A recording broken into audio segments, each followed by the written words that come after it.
Afternoon, everyone. My name is Sandy Kaiser. I am one of the Employment First Specialists for the Division of Developmental Disabilities, Department of Mental Health. So today we wanted to kind of continue the conversation that we started last week or last month, excuse me. But before we get started, just real quickly, we want to find out who's in the audience with us. So we're going to pull up a poll question. And we want to know, what is your role? Are you a support coordinator? Are you one of our contracted service providers? Are you another regional office employee? Maybe you work for another state agency. Maybe you're an individual or family member or other. So you've got about 45 seconds. Go ahead and let us know.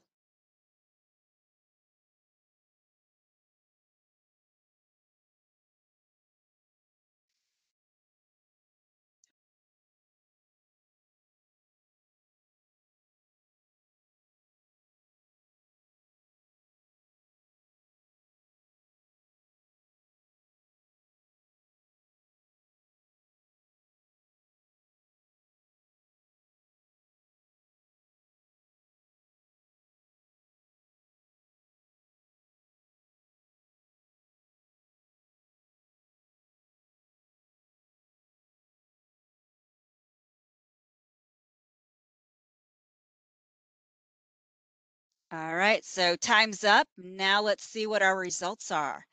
And it looks like the majority of us are support coordinators. There's a small number of service providers and regional office employees. We even have somebody who's from another state office, so thanks for joining us.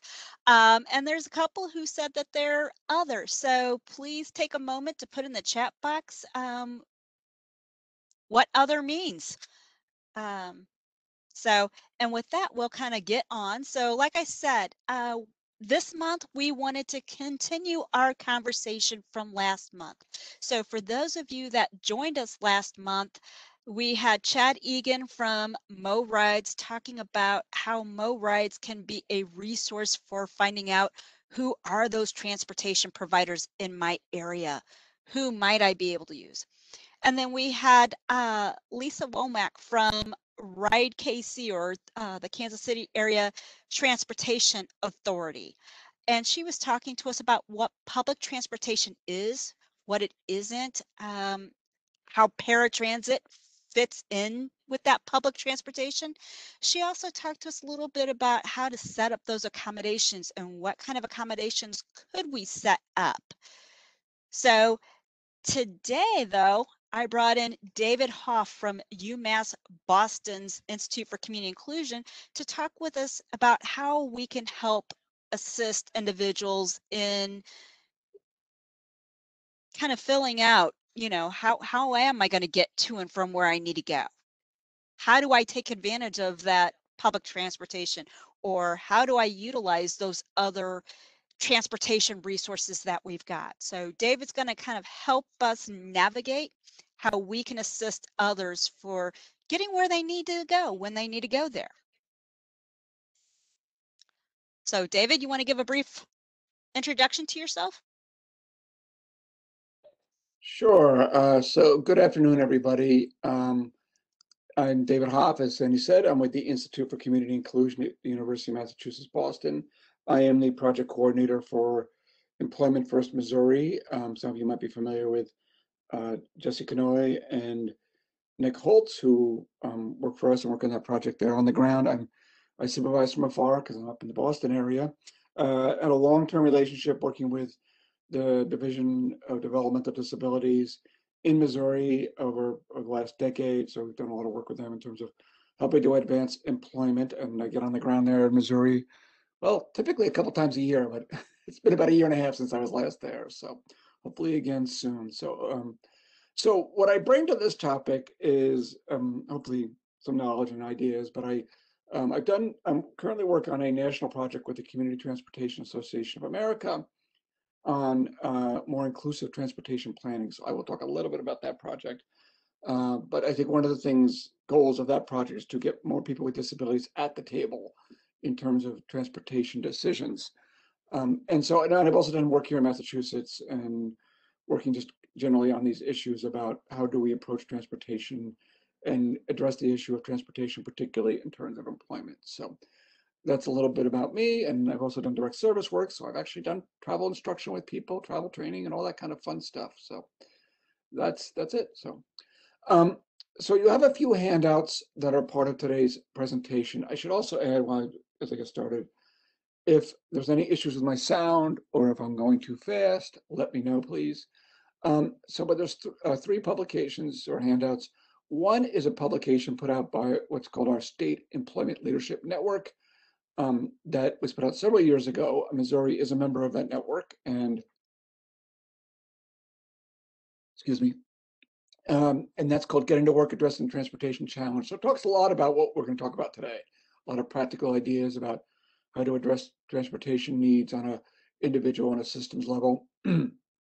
There is another, you had some great presentations regarding transportation in your state. And, one of the themes you're going to hear today is the critical importance of connecting with your resources regionally and locally. But we've also included some national resources, so a series of national resources that available to assist with transportation, a lot of those based at CTAA, and then some travel instruction resources that we've gathered over the years, some travel instruction manuals, as well as some other resources. So hopefully the combination of the resources you received last month and these can be helpful in guiding you through this topic.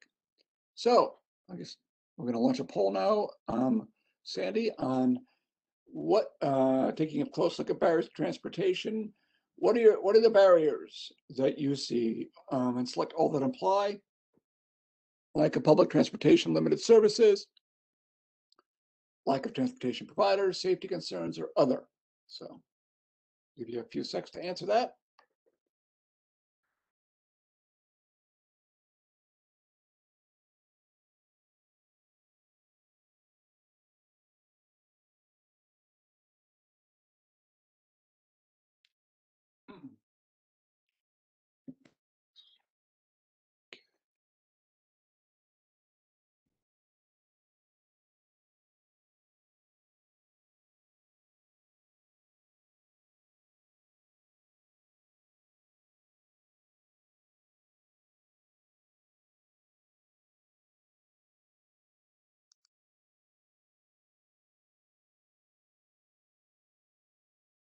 Okay, so now the results are?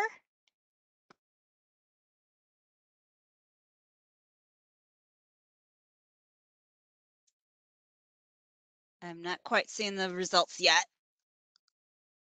Okay, there we go. There's the results. So it looks like a pretty good chunk said lack of public transportation and lack of transportation options. So behind that, we had lack of funding and then safety concerns and then some other. And I did see some comments in our chat box. People saying generally not feeling comfortable with writing for various reasons. So not safe, don't know the system well, and no stops where they are. So kind of living rurally. So even getting connected with that public transportation provider, if it's a country back road that you have to get to the nearest bus stop, sometimes those are not always the safest to travel. So inter-county cooperation. Oh, that's another one. I see that here in the St. Louis area. We've got public transportation in St. Louis County, but then getting to St. Charles County or vice versa, getting from St. Charles to St. Louis. They don't always like to cross those county boundaries. So complication of completing forms. Okay, awesome. Great conversation, guys. Yeah. So David?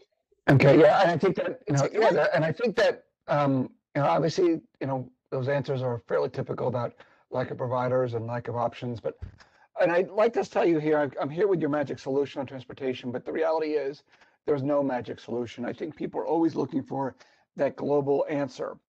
So there is no magic solution. So that's, but here are the basic truths. This is something that I just get endlessly frustrated when people are like, well, there's no transportation, we just shrug our shoulders and move on. Okay, guess they can't go to work, or real limited on work options. And so I think we have to start with an attitude. Not that an attitude is going to solve it, but attitude helps a lot in terms of transportation can't be allowed to be this insurmountable barrier. And when there's no immediate and obvious answer, we just can't say, well, there's no transportation. And the reality is there are a lot more options. And I know as I've done this work over the years, I realize there are a lot more answers out there, and a lot more than we may realize. And it takes creativity, it takes networking, it takes linking with others, linking with experts, and a lot of the things we're going to talk about over the next 45 minutes. So this is how I came up with this graphic, and through my experience. And I think it's important to think about these things because it is really a five-pronged process for thinking about transportation.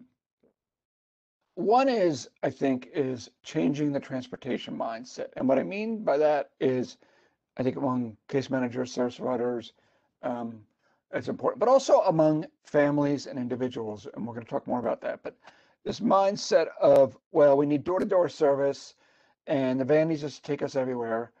And we need a different mindset about options and about piecing this together and about expanding what we may consider. The service providers, I think, I find transportation to be an interesting topic because I think we say, well, I know how to drive, or I may know how to take the bus, therefore I am competent in transportation. And one thing I've realized, particularly doing work with CTA and some of these other entities, there are people who dedicate their lives to transportation. They are experts on transportation. There is a level of competency that is needed among service providers in terms of understanding transportation. I think, one thing I'm been always poking around and trying to figure out some funding for, because there was one point I tried to get some funding for a curriculum that would really be utilized with service providers. I mean, things like today help with that, but I really feel like this has got to be more a part of their core competencies. Working with others that are experiencing transportation challenges. One thing that is really helpful is identifying in your local areas, okay, who else has transportation challenges? Are there, older adults that are having trouble? Are there people who just who are poverty, who can't afford their own vehicle? Are there different groups working on this issue? Are there, community action agencies? You may be surprised and pleasantly surprised about the number of other people who are also working on this issue. So banding together helps you to come up with ideas together, but also helps you to advocate together. What you did last month is clearly a nice start in this, but building stronger relationships with transportation officials. If you do not know who your local transportation officials are in your local city, town, or your region, your metropolitan planning organization, whoever that might be, now is the time. If you take away no other to do today, I think that's one. Just find out who those people are, attend a public meeting, set up a time to meet, figure all this out, because again, there's lots and lots of people spending lots of time on these issues. And then using our existing resources differently. It's interesting, how in that there's a multitude of options there. But I think one thing is we sometimes, for example, have set up these van pools for people with disabilities to go to a day rehabilitation center or shelter workshop or just whatever. And if we sometimes think about, well, are there other ways we can use those resources? Maybe even not spending the money on all these vans, which are huge capital cost. And maybe there's just other more flexible options. Or we may even look at our existing, the vehicles we have available, or even starting to work with local transportation authorities about, are there ways we can make some adjustments in routes, the resources that exist, and change things. So I do think it's a matter of, okay, what are we spending on transportation? What resources do we have available? Are there ways of those resources that we either directly control or maybe can have some influence on and make some changes? And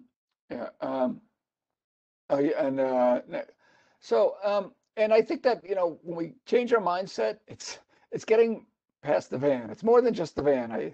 I feel like, and I mean this flippantly, and I don't mean to, poke fun at anything, but I always feel like people intellectual developmental disabilities who kind of grew up in the system, they go from particularly those who live in residential programs. They go from like taking that special bus in school, and then as adults they have the van take them everywhere. The van will take them, the service provider's van. That's all they see is the possible mindset in terms of transportation. And I think service providers can have the same mindset, that it's, if we don't take them, or if the van doesn't pick me up, I can't get anywhere. And Roger Van Oek is one of these kind of management gurus, and he once said, without the ability to temporarily forget what we know, our minds remain cluttered with ready-made answers, and we never have an opportunity to ask questions that lead off the path in new directions. So with transportation, this is absolutely necessary, because we think we know what the solutions are, we think what the narrow set of options are, and we need to think very differently sometimes about what are we trying to do here. It's not about finding a transit route. We're trying to get somebody to a job. Okay, how do people get to a job? What are the options for getting to a job? How is the business dealing with this? Are there expanded ways this person can get around? How does this person get around each and every day? How do they get where they need to go? Do they need to expand the ways that they can transport themselves? And the list goes on and on. So, and I love this quote. It's from Malcom Forbes, who was a kind of a character and a business person. He founded Forbes magazine, among other things. But he once said, it's so much easier to suggest solutions when you don't know too much about the problem. I think transportation is one of those issues that we can sit around. I have been part of these meetings. I have sat in rooms and with my fellow staff members and said, oh, we can't figure out transportation. Does anybody have any ideas about transportation? And as I said earlier, we are not experts on transportation, and we need to connect with the experts. And we think we know what the answers are, but we really don't. And we start suggesting solutions when we really don't know what the problem really is, or not even aware of the options that are available. So now that we've done a little inspirational quotes and a little food for thought, let's get down to brass tacks a little bit in terms of some specific strategies. One strategy is brainstorming. And so it's better to not be the Lone Ranger, but to actually talk to coworkers, talk to families, talk to the individual themselves. Let's brainstorm together. Let's network, and let's talk to others, because we are limited by our own ideas, our own perspectives. Leverage the community resources that are out there. In your local community, you have different resources. You may have local organizations, as I said already. You may have faith-based organizations that have vehicles that are available. You may have elder services. You may be able to connect with your local mayor or your city councilor or your town council, or whoever that might be, your city planner, town planner. Check out the different resources, your schools, your colleges. You'd be surprised what might be out there that you can leverage. As we said already, leverage the transportation expertise that exists. I don't care where you live. Even if you live in an extremely rural area, there is money and dollars being spent on transportation, and therefore it's and there's expertise that's out there. And then the last one, the last little is just networking. Networking is the key to how we all do our work, but networking, it should be a constant discussion, whether we're talking to businesses, local leaders, to schools, to service providers, whoever it might be. That should be constant. Okay, let's talk about transportation. Let's identify options. Who do you know? What's out there? Do you have any ideas? All of that. And when we address transportation, it's important that we maintain the value set that guides all of our work. And you might not think of transportation as a value-based type of thing, but it absolutely is. So we need to use the same values and same strategies as we always do. So this means that we focus on integration and inclusion in the community, and using natural supports, that we use a person-centered approach, and respect folks' individual choices and preferences. So let me just explain what I mean by some of this. So in terms of integration and inclusion, our go-to way too often can be special transportation. It's transportation designed specifically for people with disabilities, and sometimes that's the option that's available, and that's what we use. But if there's generic transportation already being used out there, if there's a mass transit system, if there's a carpool at work, if there's other getting rides from other people rather than, use the same modes of transportation that other people use who don't drive, or so looking at those generic options first. Using natural supports can be an important piece of transportation. So as a person takes transportation, maybe the bus driver or van driver can be part of the natural supports. The business, somebody meets them at the door. There's lots and lots of ways of natural supports can help to guide somebody in terms of transportation, ensure that they are safe and getting to where they need to go. Person-centered and individual choices and preferences. What I mean by that is the person should be part of developing the solution.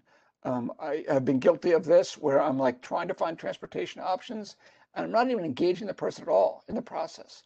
It should start with who are they, what are their preferences, and working with them each step of the way in terms of explaining, here are the choices, here are the options, what do you think of this, can we try this?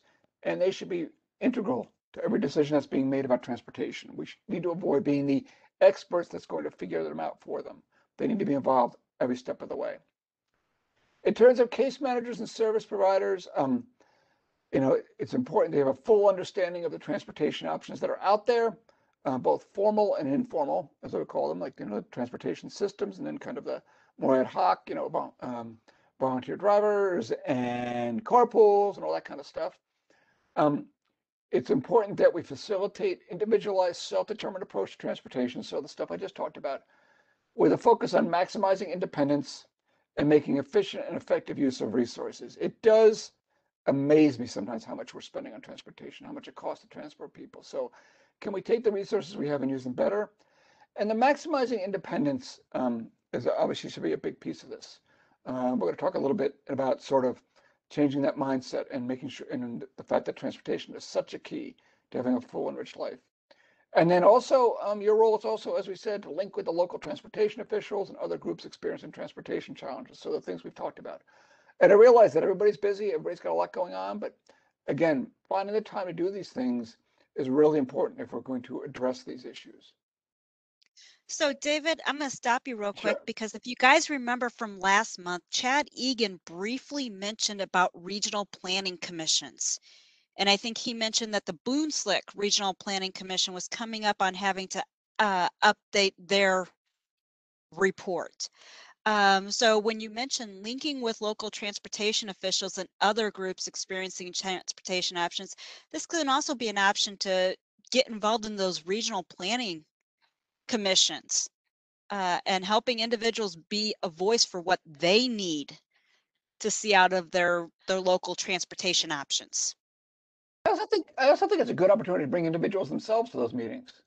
I mean, bring folks and again, get them engaged in the planning, get them engaged, help them, teach them how to advocate for themselves. I mean, I live in an urban suburban area, so you can imagine we have meetings like this all the time. But I think that's, this is, again, can be a great experience in terms of individuals attending whatever the planning meeting is or your local town meeting and saying, look, transportation's an issue here in this town or in this city. What can we do about it? People like me don't have options, and being engaged and involved, great experience for them, but also, helps their voices be known. So it should just be professionals, but individuals themselves. So in terms of an individual approach, obviously transportation, if we're doing planning with individuals, I know some of the work we've been doing with the state is we've made sure that transportation is included, that transportation should be part of the discussion. And as part of the early stages of person-centered planning, as discovery, exploration, and as part of job development. So as you're doing, as staff are doing job development, obviously a key consideration needs to be how is the person going to get to work? And even as you're exploring the community, having them start to explore transportation and maybe testing out transportation as part of that discovery exploration process. Also, secondly, it's identifying a person's needs, their preferences, their concerns. So they may, prefer certain types of transportation. Obviously, everybody loves a door-to-door service, but that may not be the reality for everybody. But they may also have safety needs. They may use a wheelchair. They may have concerns about safety and things like that. So I think really helping the person to, engage them and figure out, okay, yes, first of all, I think it also empowers people in terms of understanding, yes, there are options and your preferences are important. And then I think, and then the third step is just like any kind of problem solving. Let's go out there and look at possible options and involving anybody and everyone, all the folks we've talked about. We're going to make calls. We're going to have a list. We're going to connect with folks. We're going to talk over the issue with them, see what we can come up with. Also, looking at financial resources to support transportation. And there can be a variety of options there in terms of financial resources for transportation. The other, I think I have another slide on this, so I'll hold off. I'm going to come back to that. And next is developing an individual transportation plan. Among our to-do lists is to come up with something that's kind of that has a series of categories and can help guide that. But really, what an individual transportation plan is just a step-by-step guide to how you're going to explore transportation and how transportation is going to be taken and how it's going to work in terms of employment. And then also looking at support needs, travel instruction, emergency planning, all of those things, and then I'd implement and modify the plan as necessary. I would say we should always be documenting everything, but transportation is absolutely one of these things that we should have a really clear plan for. It is so everybody's on the same page, everybody understands. Lord help us if a person ever gets hurt or gets lost in transportation, but you want everything well documented. So there's never any questions that we did proper training, that everything was laid out, that everybody understood what the plan was. So next poll, what solutions have you developed for transportation? So I'll turn it over to Sandy. Here we go. Okay, so we already have it started. So again, your options, and you can select all that apply. Connecting to existing services, which could be public transportation, waiver funded transportation. It might be looking for other options. Maybe you're using Uber, Lyft, ride sharing programs, taxi services, something else. It might be exploring those natural supports, walking or biking, carpooling, using a neighbor. It might be exploring work incentives to help afford transportation. So impairment work related expenses, pass, and then other. So if you choose other, please put that in the chat box, and you've got about 15 seconds left.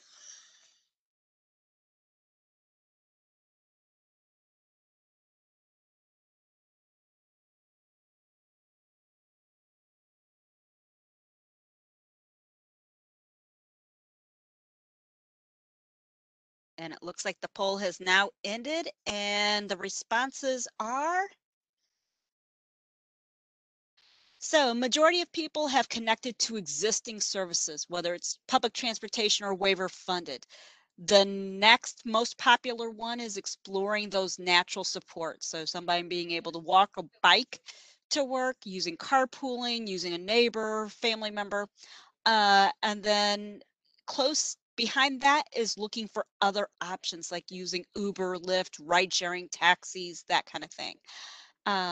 Looks like a few people have maybe touched with exploring work incentives, and then there was a couple that said other. So again, please put that in the chat box so we know what you're referring to.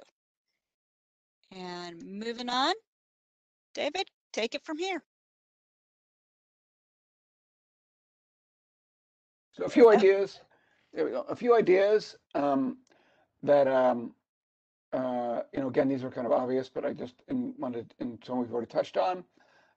Mass transit, if there is such a thing in your area, buses, etc., van shuttles, things like that. Carpools, employer resources. I think it's always good to ask businesses and employers. I mean, Sandy put it in the chat already about some businesses are really struggling with this. I think businesses and employers by necessity are getting more involved with transportation. So checking with businesses like, okay, how do people get to work here? Does everybody drive? Do you have carpool systems? Do you have shuttles? Volunteer drivers, there's actually a ton of literature on volunteer drivers.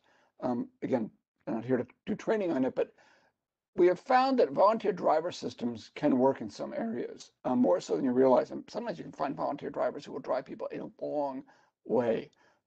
So, I mean, there's all sorts of things you have to deal with in terms of insurance and stuff like that. But it's certainly something to think about. Rural areas have found volunteer driver systems can work. And if you're looking for more information on that, I can certainly provide you some. Be happy to send you some information your way. Obviously, sometimes I don't think about these, walking and biking. Okay, so I'm a serious biker, so I'm a big fan of biking. It's actually one of my major ways I get around. Um, the, I mean, clearly, with folks with intellectual developmental disabilities, it may not be an option for a lot of folks. I mean, one thing I'll tell you about biking is you need to be hyper aware and careful. But I think it's worth at least saying, could this person bike to where they need to get to go? If they have to go a mile or two to work, maybe biking's an option. Right, and I think on the walking side, again, I think that sometimes people don't realize that you can, you know, I'm a big walker myself, and if a person is ambulatory and can walk, maybe they can get, you know, more places and kind of encouraging them just because they're used to getting door to door. There's all sorts of ride sharing services now, like on the web and things like that. So um, that's another option that there's services, obviously, with any kind of ride sharing or anything like that, or if we're using like Uber or Lyft. There's liability concern. I mean, liability concerns, there's safety concerns and things like that that we need to be thoughtful about. Obviously, we don't want to put anybody at risk. And, you know, obviously, we were working with folks who often can be at risk because of the nature of the disability. So but I mean, there's ways to, I think, via training and making sure that all the right procedures in place, you can, nothing's ever gonna be perfect, but we can at least reduce the risk significantly. Paratransit, most folks are aware of that. And paratransit is the requirement by the federal government that there be a matching service for any public transportation routes for people with disabilities. So that's something that's available. And I know it varies, the quality of it varies from region to region, but if there's public transit, there's also paratransit service. I just want to mention Social Security work incentives. I'm glad to see a few people have explored that. And this kind of touches on the funding piece a little bit. But Social Security work incentives can be used for paying for transportation. Again, if you're not familiar with them, I suggest you can talk about it with your benefits counselor. And I have a handout that I haven't looked at in a while, but that does go through some of the details about what Social Security will pay for. Social Security will pay for things. They won't pay for mass transit, but they'll pay for things like a taxi or like an Uber or Lyft. They will actually pay for a vehicle if necessary. So even if a person can't drive, maybe there's a way of purchasing a vehicle that somebody else could drive. Another option. So, and in terms of financing of transportation, obviously sometimes the work incentives are good, but I also want to. Obviously, we all pay for transportation ourselves. I think sometimes if a person's working, part of working is paying for your own transportation. So I've actually been in cases where a person's like, wait a second, why do I have to pay for transportation? It's like, well, because I pay for transportation every day. I either drive to work or I take mass transit. You know, we all pay for transportation. So, I mean, that's part of the learning process. But sometimes a person may not, because of the cost of transportation, may need to find other options as well. I don't know if there's any. So, also, technology has really changed the nature of transportation in many ways, which is great. Cell phones, smartphones. Actually, the first person who I ever knew who had a mobile phone, this goes back to 1993 when I was doing direct service, and I taught a woman I was working with to take. She actually had to do a multiple step journey on a train and then on a shuttle. But her mom bought her a cell phone, which was back then one of those giant ones, and because she felt more comfortable if her daughter had a cell phone in case she missed her bus or a train or a shuttle, and that actually came in very handy a few times. So we had also made the parent much more comfortable. So I do think that cell phones have made everybody much more comfortable, and obviously teaching people how to use a cell phone in terms of emergencies and all those things, but it's really helped a lot. The other thing that cell phones do is they track where people are, and having an ability to track where people are also helps them be much safer. Apps for transportation obviously are very helpful. Finding different ways to get places. Lots of transportation systems have apps that can easily help you arrange for rides, find out when the next bus or train is coming, when shuttles are coming, whatever it might be. There's also ride-sharing services, of various sorts, as I mentioned. Some are better than others, but definitely worth checking out. And what ride-sharing is basically I'm driving every day to this address in Jefferson City, and I'm willing to take somebody with me. And so, you get matched up with the person and they're driven every day and they'll pay for the ride. Obviously, Uber, Lyft, and similar ride services can be an option where those are available. And the last one, just again, the mapping services. Google Maps is by far the best that I've seen in terms of, because they have so many different ways of showing you how to get places, whether it's mass transit, whether it's driving, whether it's walking, whether it's biking, whether it's Uber or Lyft, whatever it might be.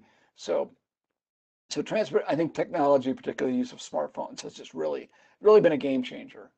And I'm sure there's lots of other creative ideas that people are thinking about in terms of transportation and technology that I'm not even displaying on the screen. This is something I am very big on, and I don't think we as collectively as a field really need to start to maybe focus more on this. I find this is true of a lot of us actually growing up, that when we grow up, I grew up in the suburbs, and somebody always drove me everywhere. I need to get somewhere. Mom and Dad took me, right? Or Mom and Dad said you better walk. So my father used to say, "The good Lord gave you two good legs. Go use them." That was one of his favorite sayings. So I often did a lot of walking and biking as a kid. But we all get used to sort of and then also we jump in a car. Once we have a license, we jump in a car. We drive where we need to get to go.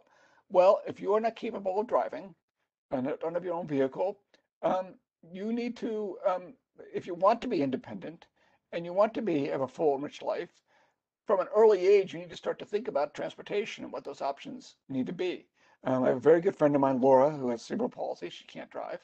She gives us a wonderful presentation about how she just felt it was essential to having a rich and full life, that she figures out how to get places, and she can figure out how to get to all sorts of places that you wouldn't think otherwise was possible. And she pieces it together, and she's very smart, and she's able to do that. But it really is, I think it's important to help individuals and families recognize that the relationship of transportation to independence, integration, and inclusion.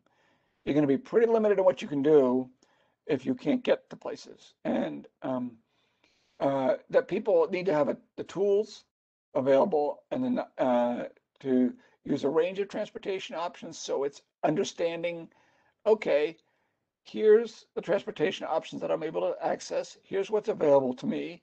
Here's how I arrange for a trip. Here's how I get to where I need to go. All of those things. So they kind of understand that. It's not just a one-time thing. And that they also learn how to self-advocate and self-manage transportation rather than being a passive recipient. Oh, the staff will take me everywhere. My family will take me everywhere. Instead, say, okay, I need to advocate for my transportation needs, and I need to also figure out how to manage them to my best of my ability. Recognizing that not everybody with intellectual developmental disability, there might be limits to how much they can self-manage, but I don't think we give them a chance a lot. And I think, as I said early on, they need to be part of the solution. So travel instruction, and it's not just travel training. Travel instruction is actually the official term. But teaching people how to use different modes of transportation should be a key component of the services we're providing for them.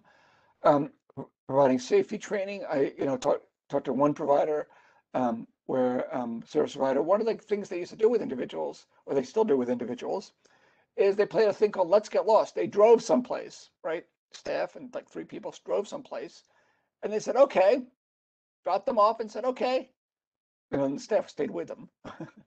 But and whoever drove them drove away and said, okay, you're lost. How are you going to get back to where you need to go? So it was a really good exercise in problem solving and identifying options and all that. And then, as I said already, it's really important that we educate people on the full range of transportation options that might be available to them, and that they be part of that process. And then with individuals and families, again, it's about changing expectations and mindsets. I think that so often families get frustrated about transportation as well as individuals, but it's that mindset of, oh, well, the service system is going to take care of all this. But instead it needs to be, okay, let's work in partnership to figure this out. And let's figure out ways we can maximize, a family member's ability to travel independently. Again, recognizing there are limits to that, depending on the nature of disability. But that transportation is key to independence, and the things we just talked about, travel and safety training. I also think using peer-to-peer efforts can be really great. I like to see, more and more individuals with intellectual and developmental disabilities providing transportation training to each other, but also sharing their stories of transportation, how they've been more independent on transportation. And also, families talking to other families as well. And recognizing that all of this is one step at a time. It is a pretty huge leap to one day say to a person, oh, you can, it's a pretty usually to one day say to a person, oh, we want you to take mass transit tomorrow. Now, that's not going to happen. But okay, let's take a bus ride together. Let's go together and let's try this out. Let's see how your comfort level is. Oh, let's go, then getting more and more independence as you go along, just like we do with everything. It's a one step at a time process. It's not an all or nothing thing. So, and then we also need to look at the solutions from a systems perspective. Again, if there's time and energy, I think it's always good to sort of just be continuously identifying all the transportation options and resources in your area. As we said already, linking with those other entities that might have transportation challenges and your regional transportation officials, advocating, again, and engaging in state and regional transportation planning. So all the stuff we talked about. But this is how you're going to change the system. You can work on an individual basis in terms of a person's transportation needs, but also by taking a more systemic approach and trying to advocate for more transportation options, you're just going to be also much more aware of the existing options, and they're going to see you at the table on a regular basis, and they're going to be more responsive. And then as you work together with other entities, identifying those existing untapped transportation resources. I heard a great story literally this morning. This is from New Jersey, southern New Jersey, which is pretty rural, believe it or not, and that they hooked in with a local library that actually was involved with transportation, and they had a shuttle or van of some sort. And the library worked with the disability service provider to identify new transportation options. You would not necessarily think of a library as an option, but again, a great example. I mean, one of the things they say a lot is there's never an issue with having enough vehicles. If you look on the roads, there's always plenty of vehicles. It's getting them to work in a more cooperative fashion. And like, for example, a lot of time, for example, faith-based communities, churches have buses that sit there in their lots all week. And maybe there's ways of using some of those vehicles or working in a more cooperative fashion where you're working together and paying for transportation services together. So, and that part of that's the working in partnership to more efficiently and effectively use whatever resources exist. And then working together, okay, what are new resources and options that we need to get? Are there grants that we can apply for?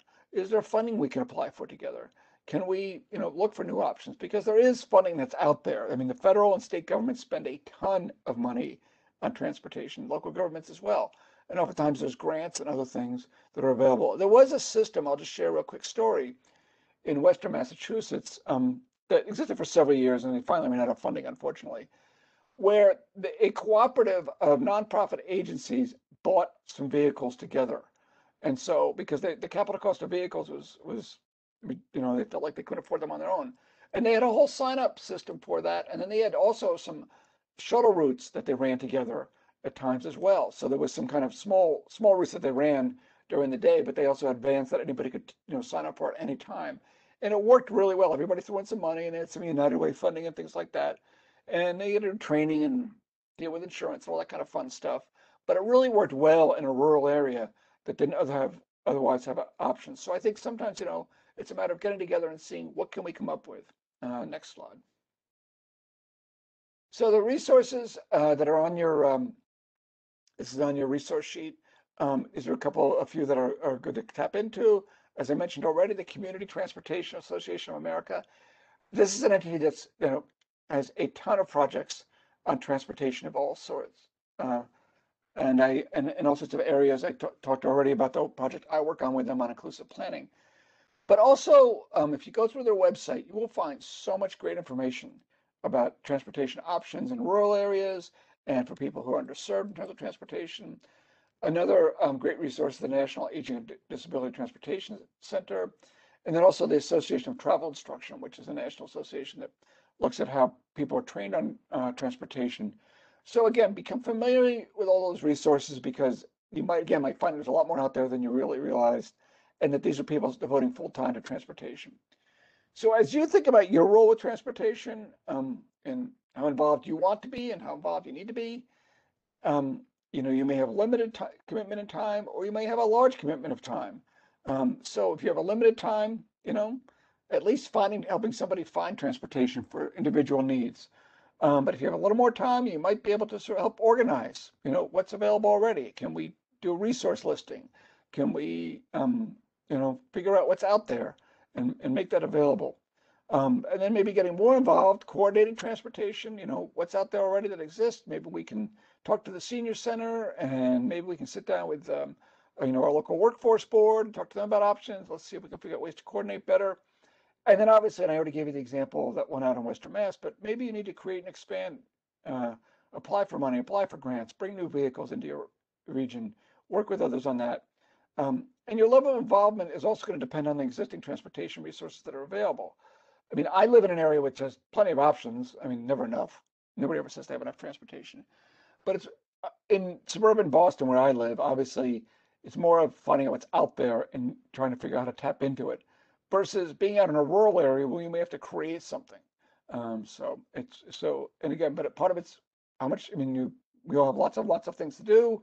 So it depends on how much time you have available, but you probably may have to create something if you are really out there with in an area with very few options.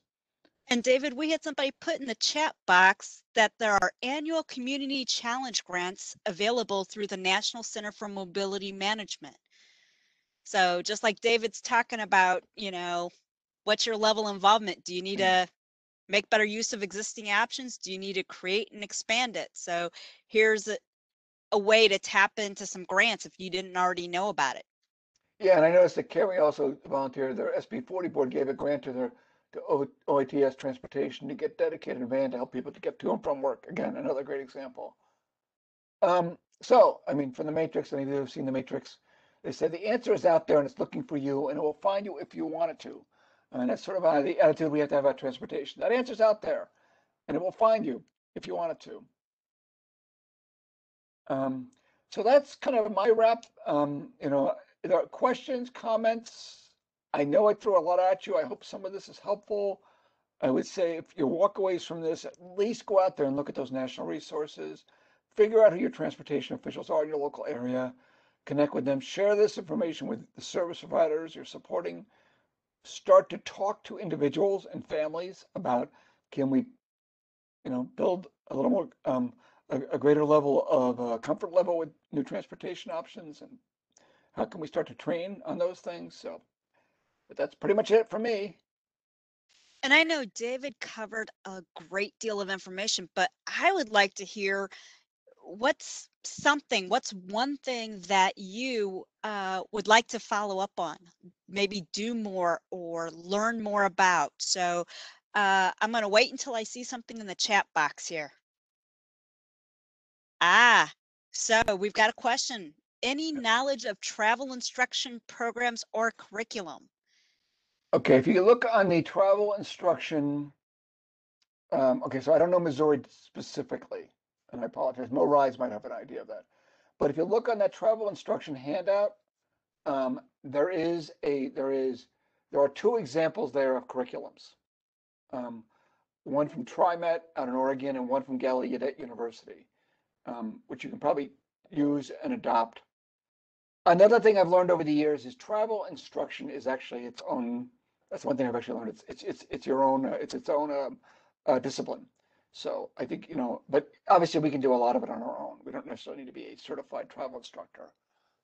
I'd also might check with the Association of Travel Instructors. I know in Massachusetts we actually have a group of travel instructors that gets together regularly and shares information.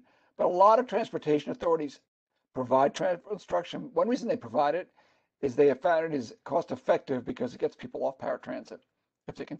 But I also think travel instruction needs to be broader than just, how do you take the bus or how do you take this? Well, in my case, subway. I don't know how many of you live in areas with subways, but it's got to be broader than that. So.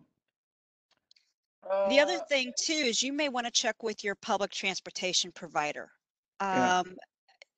We know from last month when we talked with Lisa that sometimes that public transportation provider might have their own kind of transportation or travel training that they're able to offer, that you can tap into to help people get comfortable with using that public transportation.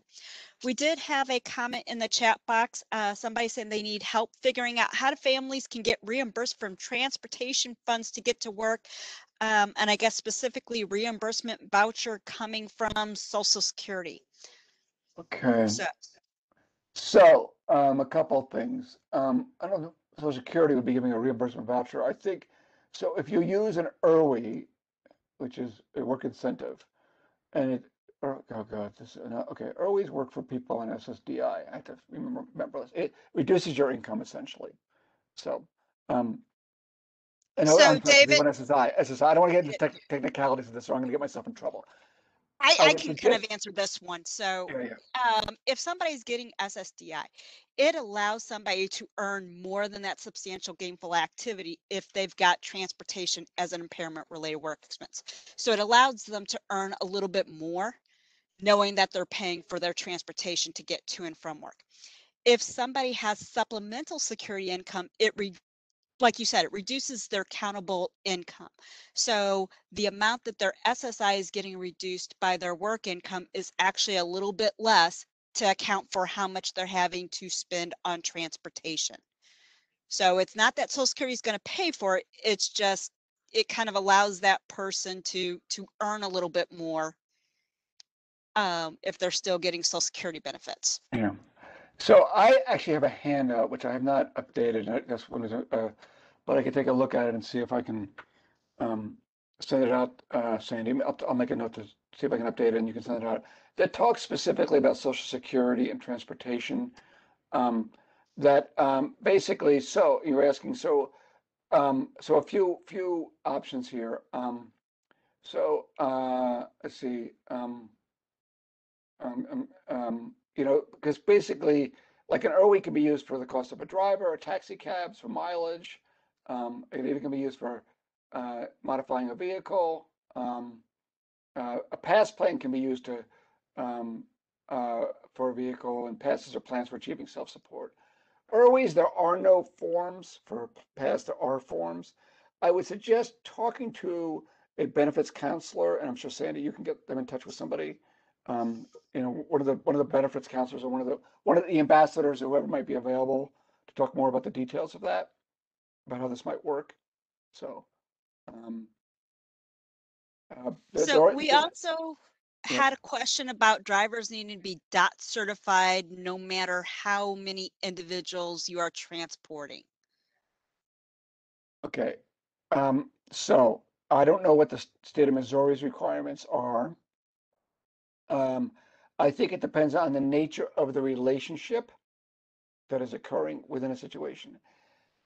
If somebody is driving somebody as a carpool, and don't quote me on this, generally, if the person is driving somebody as a carpool or a volunteer driver, they generally don't need to be a certified driver. If it's a neighbor taking you or whatever, if it's a casual relationship, then you need to get, you need to know your regulations.